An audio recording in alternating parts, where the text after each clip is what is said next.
அனைவருக்கும் வணக்கம். தனுசு ராசி செப்டம்பர் மாத ராசி பலனை பார்க்கலாம். மூலம், பூராடம், உத்திராடம் இந்த நட்சத்திரத்துக்கு பொருந்தும். தனுசு ராசியோட அதிபதி குரு பகவான், மீன ராசியோட அதிபதி குரு பகவான். இப்ப அவர் எங்க இருக்காருனாக்க மிதுனத்துல இருக்காரு. 1க்கும் 4க்கும் உடையவர் 7ஆம் இடத்துல இருக்காரு. இது ஒரு நல்ல அமைப்பு. 7ஆம் இடத்துல இருந்து சப்தம பாரியா ராசியவே பார்க்கிறாரு. ராசிநாதன் குரு பார்வையில இருக்காரு. குருவோட வீட்டை குருவே பார்க்கிறாரு. 7ஆம் இடம்ன்றது கேந்திரம். கேந்திரத்துல இருந்து குரு பகவான் அவரோட வேலையை செய்யறாரு. ராசிநாதன் நல்லா இருந்துச்சுன்னா ஜாதகர் நல்லா இருப்பாரு. 4ஆம் இடம் நல்லா இருந்துச்சுன்னா சுகங்களை அனுபவிக்கிற யோகம் கட்டாயம் இருக்கும். 4ஆம் இடம்ன்றது சுகஸ்தானம் சொன்னா கூட வண்டி, வாகனம், தாயாரு இதை பத்தின விஷயங்கள் தான் 4ஆம் இடம். அந்த 4ஆம் இடத்து அதிபதி 7ஆம் இடத்துல இருக்கிறது சிறப்பான ஒரு விஷயம்.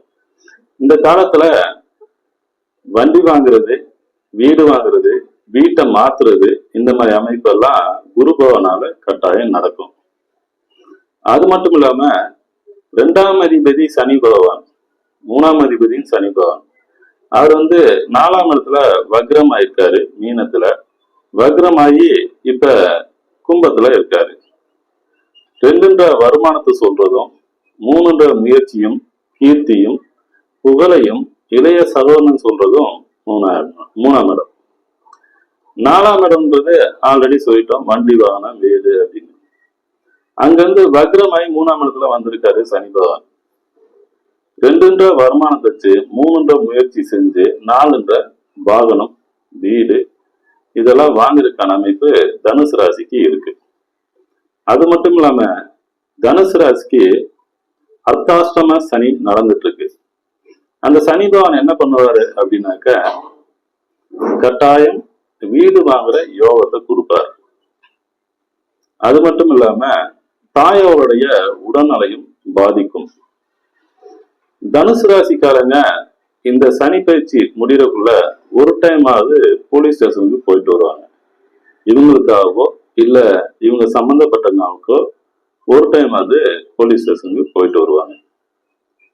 வருமானம் அதிகரிக்கவும், குடும்பத்துல நிம்மதி வரவும் எளிய பரிகாரம் இந்த வீடியோட எண்டுல நான் சொல்றேன்.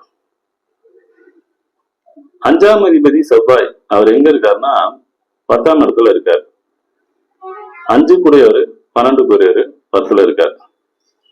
5ன்றது பூர்வீகத்தை சொல்லும், மனசை சொல்லும், குல தெய்வத்தை சொல்லும். 12ன்றது பயணத்தை சொல்லும், சுப விரயத்தை சொல்லும். 10ஆம் இடத்துல அவரு வேலையை செய்யறாரு. 10ன்றது ஒரு அழுத்தத்தை கொடுக்கும். அதாவது வெளியூர் பயணம் போகணும் அப்படின்னாக்க உடனே கிளம்ப முடியாது, ஒரு டென்ஷன் வந்துடும். குலதெய்வத்துக்கு போகலாம் அப்படின்னாக்க நேரங்காலம் ஒத்துழைக்காது, ஒரு டென்ஷனோட தான் போக வேண்டியது வரும். 6ஆம் அதிபதி சுக்கிரன், 11ஆம் அதிபதியும் சுக்கிரன். அவர் எங்க இருக்காருனாக்க 8ஆம் இடத்துல இருக்காரு. 6ன்றது சின்ன கடன், 8ன்றது பெரிய கடன். இது 11ஆம் இடம் கனெக்ட் ஆகுறதுனால தனுசு ராசிக்காரங்க அவங்க சந்தோஷத்துக்காக அதிக கடன் வாங்குவாங்க. இந்த காலகட்டத்தில் சின்ன கடன்லாம் பெரிய கடனா கொண்டு போயிடுவாங்க. 7ஆம் அதிபதியும் 10ஆம் அதிபதியும் புதன். அவர் இப்ப இருக்கிறது சிம்மத்துல இருக்காரு, 9ஆம் இடத்துல இருக்காரு. 7ன்றது நண்பர்கள், 9ன்றது பாக்கியத்தை சொல்றது, பிரஷரை தான் சொல்லும், ரெகுலரா சந்திக்கிறது. இந்த காலத்துல நண்பர்கள்லாம் அடிக்கடி சந்திக்க வேண்டியதா இருக்கும். பழைய நண்பர்கள்லாம் இப்ப மீட் பண்ணுவாங்க. திருமணத்துக்காக காத்துட்டு இருக்க தனுசு ராசிக்காரங்களுக்கெல்லாம் இப்ப திருமணம் கைகூடி வரும். 9ஆம் அதிபதி சூரியன். அந்த சூரியன் சிம்மத்திலே ஆட்சியா இருக்காரு. அவரு கூட கேது, புதன் சேர்ந்து இருக்காங்க. 9ஆம் இடம்ன்றது தந்தையை சொல்ற இடம். அதுல சூரியன் இருந்தாக்க அவ்வளவு சிறப்பானதா இல்லை. அதனால தந்தையோட ஆரோக்கியம் ரொம்ப முக்கியம். அவருடைய உடல்நலைய நல்லா பார்த்துக்கணும். கேது இருக்கிறது கொஞ்சம் பிரச்சனை தான். தந்தை மகனுக்குள்ள உறவு வந்து இந்த இடத்துல கெடும். செப்டம்பர் 15ஆம் தேதிக்கு அப்புறம் சுக்கிரனும் கேதும் சேருவாங்க. சுக்கிரனும் கேதும் உங்க சுய ஜாதகத்துல சேர்ந்துருந்துச்சுன்னா இது வந்து பெண் சாபம். இதை நிவர்த்தி பண்றதுக்கு இது சரியான காலகட்டம்.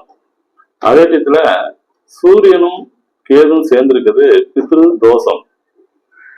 முன்னோர்களுக்கு திதி கொடுக்கறது, தர்ப்பணம் கொடுக்கறது, இதெல்லாம் இந்த காலத்துல செய்யறது ரொம்ப நல்லது.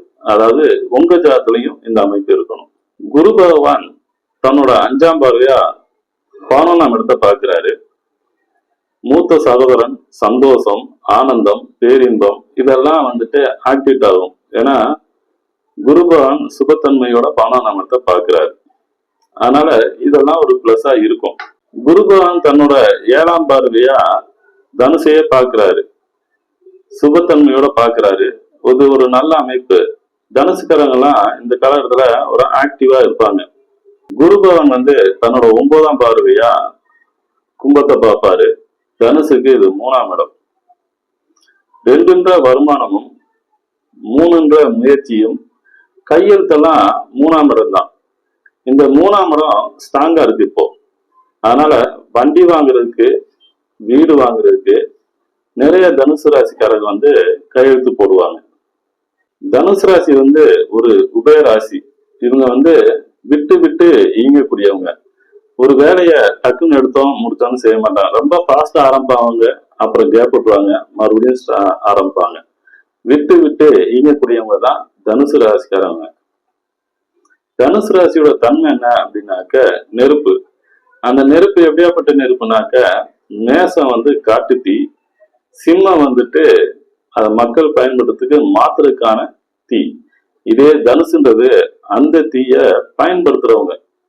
நம்ம இப்ப பரிகாரத்தை பார்க்கலாம். அதுக்கு முன்னாடி நம்ம சேனலை நீங்க முதல் முறையா பாக்குற மாதிரி இருந்தா சப்ஸ்கிரைப் பண்ணுங்க, லைக் பண்ணுங்க, ஷேர் பண்ணுங்க, அந்த பெல் பட்டனையும் தட்டி விடுங்க. மூலம் நட்சத்திரக்காரங்க வந்துட்டு வெள்ளை மொச்சை 350 ரூபா வாங்கிட்டு வெள்ளை கலர் துணியில நவகரத்துல இருக்கிற சுக்கிரபகவானுக்கு வச்சு வேண்டி வந்தீங்கன்னாக்க படிப்படியா பொருளாதாரம் உயரும், குடும்பத்துல நிம்மதியா இருக்கும். பூராட நட்சத்திரக்காரங்க வந்துட்டு கோதுமை 350 ரூபா வாங்கி நவகிரகத்துல இருக்க சூரிய பகவானுக்கு வச்சு வேண்டி வந்தீங்கன்னாக்க பொருளாதாரம் உயரும், குடும்பம் நிம்மதியாகவும் இருக்கும். உத்திராட நட்சத்திரக்காரங்க வந்துட்டு பச்சரிசி 350 ரூபா வாங்கி வெள்ளை கலர் துணியில வச்சு நவகிரகத்துல இருக்கிற சந்திரபகவானுக்கு வச்சு வேண்டி வந்தாக்க குடும்பம் நல்லா இருக்கும், வருமானம் படிப்படியா உயரும். பார்த்த எல்லாமே வந்து பொது பலன் தான். ஒரு சிலருக்கு பொருந்தும், ஒரு சிலருக்கு பொருந்தாது. ஏன் அப்படின்னாக்க ஒவ்வொருத்தருக்கு கிரக அமைப்பு ஒவ்வொரு மாதிரி இருக்கும், ஒவ்வொருத்தருக்கு நடக்கிற திசையும் ஒரு மாதிரியா இருக்கும்.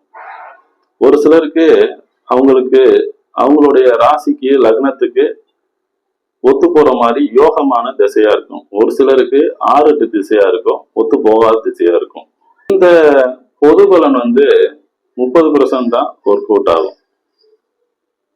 நன்றி, வணக்கம்.